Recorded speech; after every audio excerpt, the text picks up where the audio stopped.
Joni Eareckson Tada grew up in a very athletic family. But her earliest memories of hearing about God in the Bible were around the campfire on the beach of the Delaware Shore with her sisters, her mom and dad, hearing stories of Noah, David, Moses, Daniel. But God really wasn't very personal. All that changed, though, when she was a 14-year-old kid, went away to a church weekend retreat, and she was challenged by the speaker. He said, "Kids, I want you to measure your lives up against the 10 Commandments." And as she did, she got this overwhelming sense that she's missing the mark. But then it hit her. That's why Jesus came. He was the one who kept the commandments, even though she didn't, even though she couldn't. She was only 14, but she was able to reach out right then and embrace Jesus and say, "I need you." Well, she came home from that retreat, all fired up, all pumped up, all excited. But then, throughout high school, the enthusiasm began to wane. Especially when she began confusing the abundant Christian life with the great American dream. Her prayers were so self-centered, like, God, help me lose weight, God, I need a new boyfriend, God, give me good grades on this test.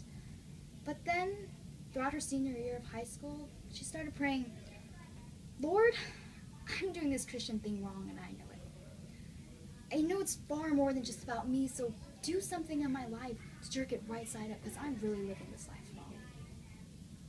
Just a few weeks after high school graduation, her sister Kathy invited her to go to the beach for a swim. So she swam out to this raft and she hoisted herself up onto it. And then she took this really stupid dive into what ended up being extremely shallow water. She snapped her head back when she hit bottom and it crunched her 4th cervical vertebrae, severing her spinal cord. There she was, lying face down in the water, desperately hoping Kathy would please notice she had not surfaced from her dive. Unbeknownst to Joni, her back was turned and she didn't even see her take that dive.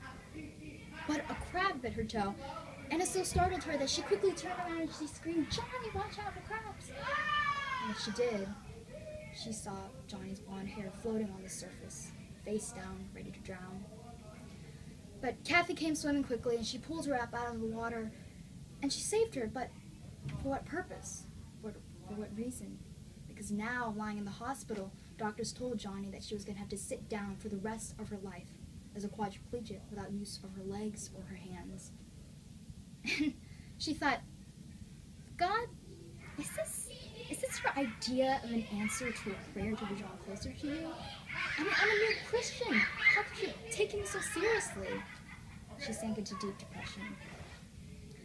Christian friends came to the hospital and encouraged her and shared with her Jeremiah 29:11, where God says, "I know the plans I have for you. Plans not to harm you, but to help you.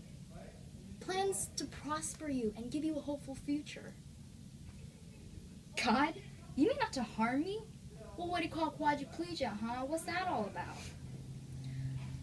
Well, as she read that verse and the context around it, she began to realize that when God said that, He was talking to His children who were being dragged into captivity by the Babylonians, and they had decades of hard, awful suffering in front of them. And she began to see that God's plans for a hopeful future for her was not necessarily just jumping up, dancing, doing aerobics, walking, getting back use of her arms and legs. No. God's plans for her went far deeper, a deeper healing, a precious healing of the soul. And each morning she would wake up and say, "Jesus, I can't do this thing called life. Please help me. Please show up. Give me your smile. Give me your strength because I can't make it through this day." And because she went to God with that earnest requirement and dependency on His grace, every single moment she experienced the sweetest, most precious, most intimate union with Jesus Christ.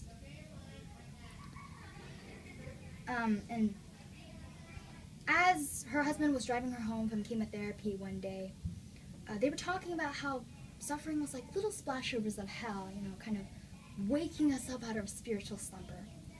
And then he pulled into the driveway and he said, "Well, what do you think little splashovers of heaven are? Are they those easy breezy bright times where things go in your way or get help?"